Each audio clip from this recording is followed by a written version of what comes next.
habe. Seine Mutter hat nicht geantwortet. Georg. Ich glaube, das ist ein ganz Schwein. Seine Mutter ist böse gewesen. Wie immer. Was sagst du denn da? Georg!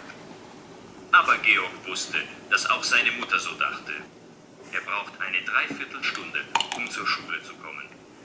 Georgs Eltern, wo alte Leute Kuchen essen.